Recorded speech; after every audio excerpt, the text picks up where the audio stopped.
Next, we'll hear about artificial intelligence being used for longevity and health. Let's welcome back our good friend, Danny Crichton. Thank you so much. So in this conference, again, the theme is blurred frontiers. And there's definitely one frontier that all of us are going to face in our life, which is death. And there's more and more entrepreneurs who are trying to focus on longevity and understanding how old are we, and using technology, particularly artificial intelligence, to improve the quality of life. I'm happy to introduce Alex Z of Insilico Medicine onto the stage right now. Fantastic. Pleasure to be here. Let's put my slide deck on the screen. And thank you very much for the introduction. My name is Alex Zhavoronkov. I'm the CEO and founder of Insilico Medicine.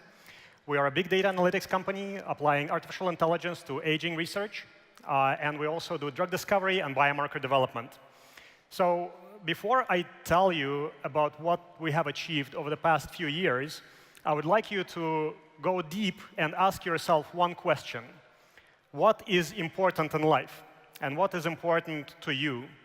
What do you consider to be valuable? Is it your friends? Is it your family? Is it your country? Is it Donald Trump? Is it Kardashians?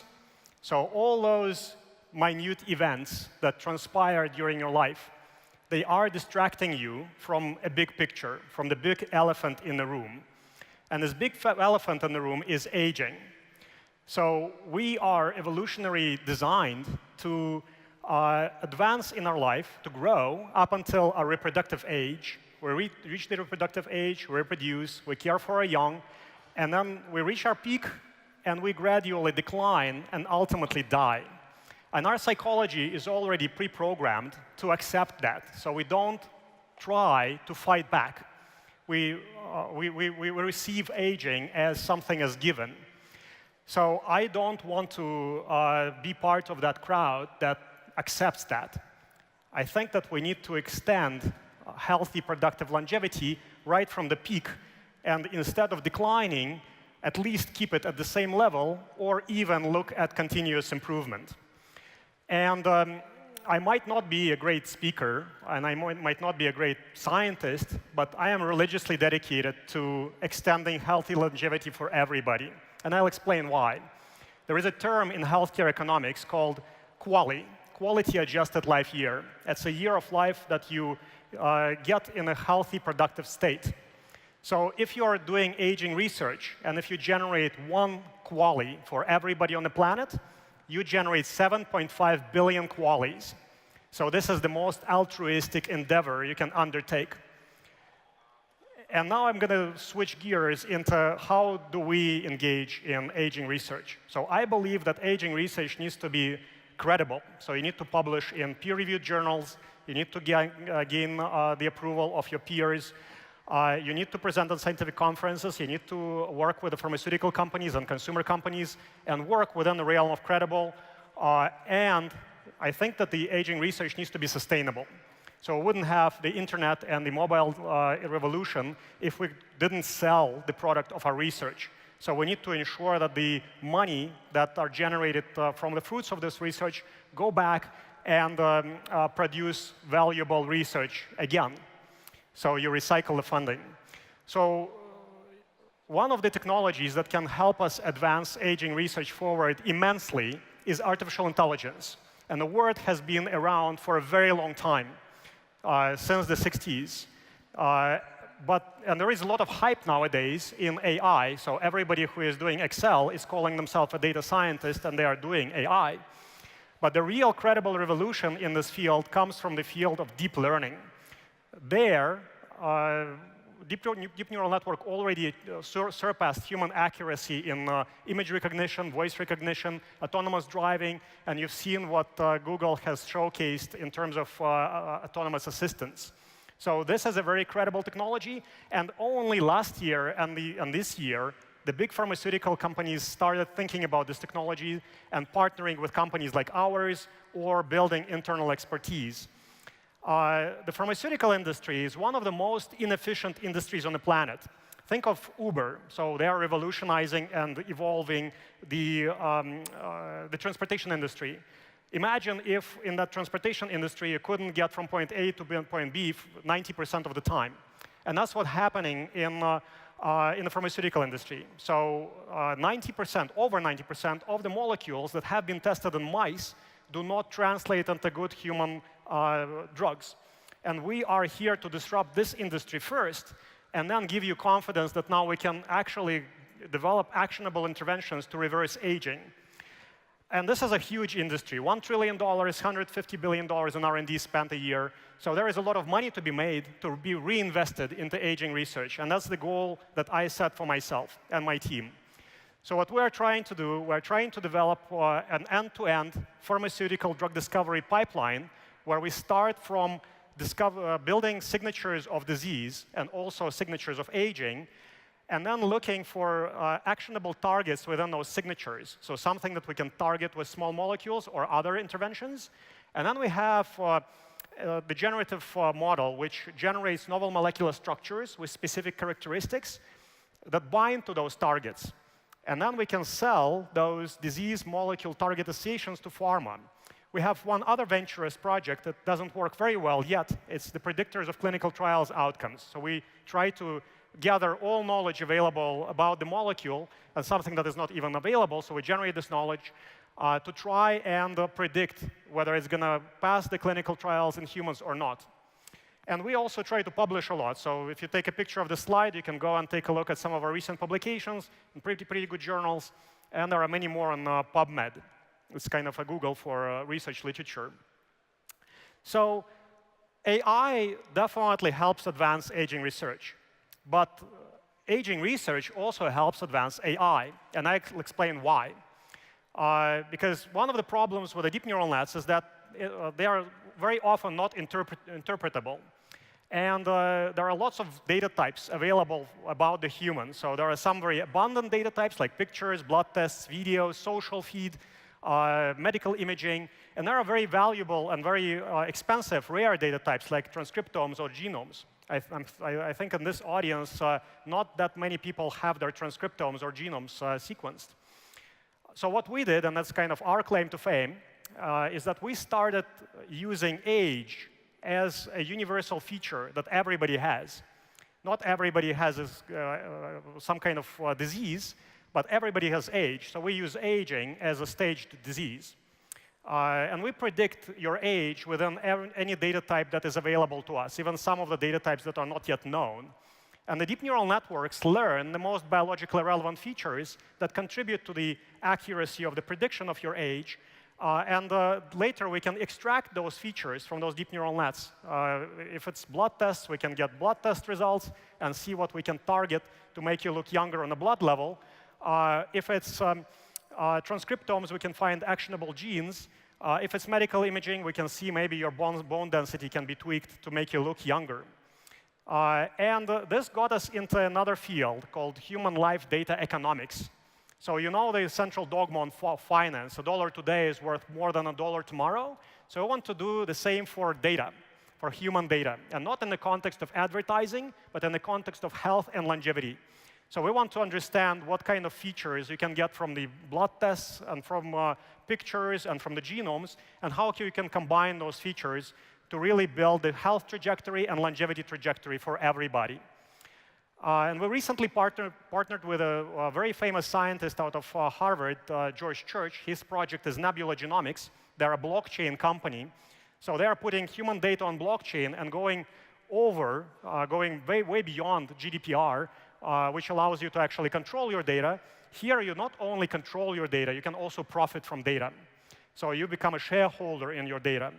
And I think this data economics concept will be pretty impactful. So here you've got, we're not launching our own cryptocurrency yet, but these guys will be. So it might be one of those cryptocurrencies that will be backed by longevity. And one other idea I've got a while ago is we all take nutraceuticals. We all take vitamins and supplements, right?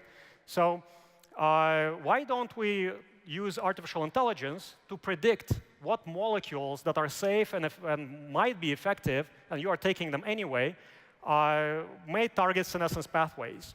Can we launch those nutraceuticals as combinations And can we look at all kinds of data that is available for people who are taking those products to see if we're actually reversing some of those aging pathways? So we published a couple papers where we proposed a mechanism of action for some of those nutraceuticals and tested them in human cell lines to show that they actually reverse some of the senescent pathways, and partnered with a company called Life Extension. They are one of the most professional nutraceutical vendors in the States, with more than 400,000 people taking their products. And they offer blood tests to people who take nutraceuticals. So what we did is, it's not my idea to put Longevity AI as a brand. We don't market those. We don't manufacture those. We just give the formulation. And we are trying to accelerate the pharmaceutical R&D cycle to launch products on the market and actually analyze the real-life data to see if we are making people younger or not. And of course, we do it in the most sophisticated and advanced way using AI to predict the efficacy of those geroprotectors. One other thing is that I do not trust mice.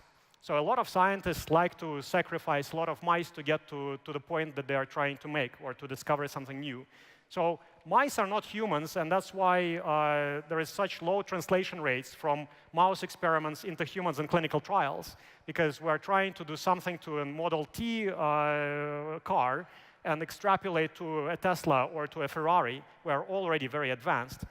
So fortunately, there is a revolution in aging biomarkers, which started in 2013 with the publication of the first methylation aging clock.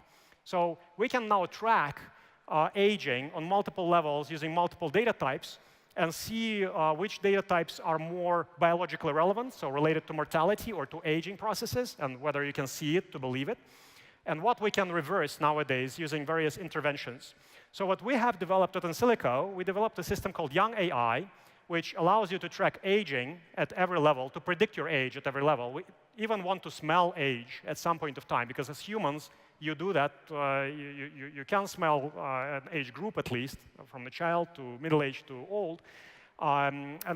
If we train a machine to do this, it's going to be much more accurate than humans. And then maybe we can find ways to reverse some of those signatures. And I'm just talking about one data type. We want to do it on every level, including molecular level.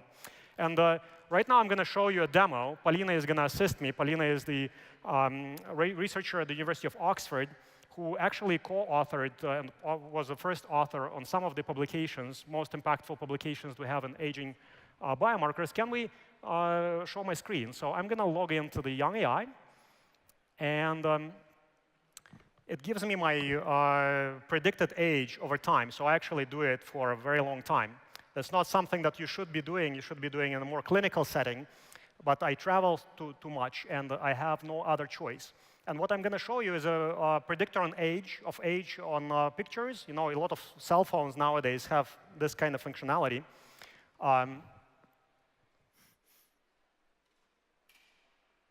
Let's see how it works. It might not work very well in this lighting, but we'll try. All right, it guessed me as 33. What would be your guess, right? But it didn't guess me as 70. But the idea is that we do it on every level. So we do it at transcriptome level, blood tests. But with pictures, you can see it to believe it. So you understand how it works. That's why we added those. I collaborate with a company called Youth Laboratories, a brilliant company focusing on machine vision for skin. And you can upload. I just did a picture in high resolution and upload it into their system. So it actually annotates your skin and tells you where the most relevant features are. So you can go deep into the skin and see where each bin falls in terms of age prediction, evenness, redness. They can annotate up to 30 parameters. And if you are a good plastic surgeon, you might want to get some of those insights from this data. So you can also not be only a plastic surgeon. You can be a doctor and use very similar techniques to analyze other data types. I know I'm over time almost, right? How am I doing? Doing great. Excellent. I don't have many slides. So here you can probably see that I have an allergic response, right? It's very clearly seen from this slide. I took something and it caused allergy. So you can see it. The doctor can see it even better. What are the most important features if I want to interpret those features? So some of the most advanced research in AI is actually being done at consumer companies. It's not pharmaceutical companies that are driving this industry. And since some of the consumer companies do not, they have a ban on animal experimentation internally. They don't work with animals. So they have to be very, very good at working with skin data. And I think the most innovative player in this field, from what I've seen so far, is Beiersdorf. These guys are just amazing in technology. They have imaging data, anonymized imaging data, going back to the 90s, high resolution. They have all kinds of data types ranging from high-resolution imaging, 3D imaging, laser imaging, natural fluorescence. You've got polarized light. You can look at porphyrin deposits on the skin. And the skin provides you with very, very good insights into your health. They even think about AI for the family, and that's a family brand. So they published this as a blog post, and it became hugely popular. So a lot of pharma companies are looking at this post for best practices. And they partner with many companies out there driving innovation, and they partnered with youth laboratories. I'm an advisor to this company. And this company is run and founded by Anastasia Georgievskaya, who, in my opinion, is one of the most brilliant genius entrepreneurs, who is great in biology and at the same time in AI, in deep learning. So she developed a system that takes high-resolution images of your skin, and it's two-year mean absolute error. And here is one of the ideas how to identify where the most important features are. So you can look at this particular slide and see that a 40-year-old male, if you test the deep neural net on the entire face, it gives you pretty good results. So it's 41 years, right? You cover part of the eye, and you see that the accuracy drops a little bit. And then you cover the area around the eye, and the accuracy drops a lot. And afterward, you cover half of the face, and the accuracy doesn't drop a lot anymore. So it means that the most important features are around your eye, around the eye corners. And you can now intervene if you're a plastic surgeon. But I'm just showing this as an example of what you can do with pictures. I work on transcriptome level, on the gene expression level, and that's where it's very actionable. I can later find those features, inhibit those, and make you younger on the gene expression level. One technology that you have to be aware of, and I'm pretty sure most of you already are generative adversarial networks. That is the path to AI imagination. You have two deep neural networks competing with each other, and in this paper, very influential paper, scientists describe how you can generate images from text. And the picture is worth 1,000 words. In this case, I mean, at Insilico, we call it 1,000 genes. You can now describe a picture in natural language, and a deep neural net will produce a picture for you. It doesn't Google it, it imagines it. And in 2016, in December, another group showed photorealism here. I mean, I wouldn't give a photographic award for those pictures, but knowing how they were generated is very impressive.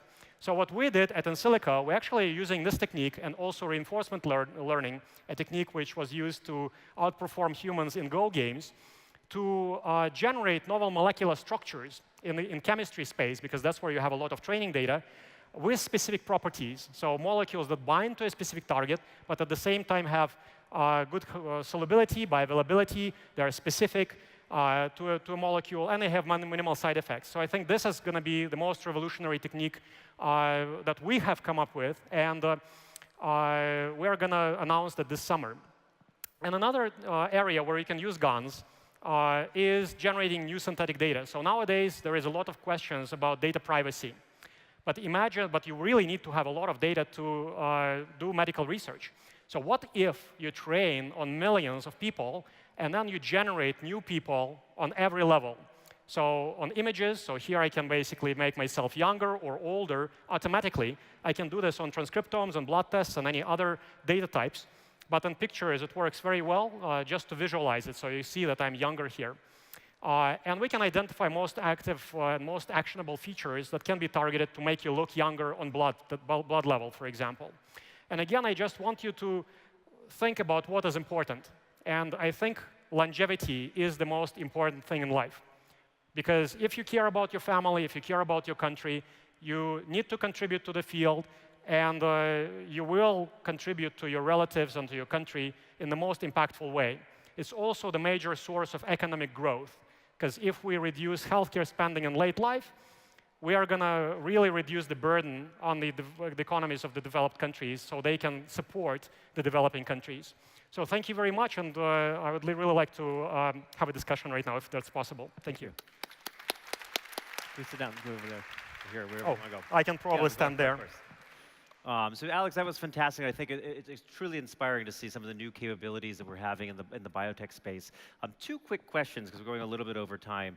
The first is, how does someone get involved in this space? You know, if you're an entrepreneur, maybe you've had an undergraduate degree in maybe computer science. You know, isn't this a really technical space, this longevity, aging area where I don't have 3 PhDs, I don't have the ability to do it. How do you get involved? Very good question. So myself, looking back, I was working for a company which specialized in semiconductors, GPUs. Now those GPUs are powering those deep learning systems. And back then, I essentially worked up until the time I made enough money to go into academia to pursue my dream and go after aging research.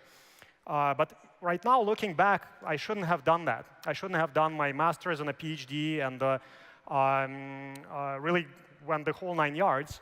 I could have probably focused on Coursera courses, relevant Coursera courses, and focus on AI.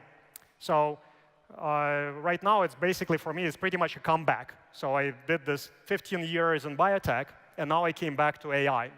So you can look at your current job and see how you can contribute to aging research within your current job. And just take biology and biostatistics, bioinformatics on Coursera and see if it is good for you. Maybe you can get involved in some other way. No need to change careers. And if I had to summarize some of the changes in medical practice and what these capabilities allow us to do, if I had to talk to my friends at the same age of me, my parents who are 20, 30 years older, and then my grandparents, what do I say it's going to change for them in their lives? Well, for some of them, it's going to be already too late. So we need to realize that the way we message this technology, and of course, we don't want to overpromise. But I think for everybody, so everybody in this room and my parents, my grandparents, I'm trying to evangelize stretching the longevity horizon. Because the longer you expect to live, the younger you are going to behave. There is a theory out of Stanford called socio-emotional selectivity theory, which pretty much postulates that. So the longer you expect to live, the younger you are going to behave. So if you are in your 20s or 30s, you might want to consider stretching your longevity expectations to, I don't know, 150 or 180 to make it a little bit more ambitious than, not 30. than 80 nowadays. And you're going to behave in a different way. You're going to postpone reproduction. You're going to stay a little bit longer in school, do a little bit more of what you really want to do, and maybe take a little bit more risks. I think this particular mindset is good for any age. Awesome. Alex, thank you so much. We have some questions, some scientific questions. Those who are interested in the science, Alex is around. You can certainly find him here at the conference. But thank you so much for that inspiring talk. Thank you. And thank you.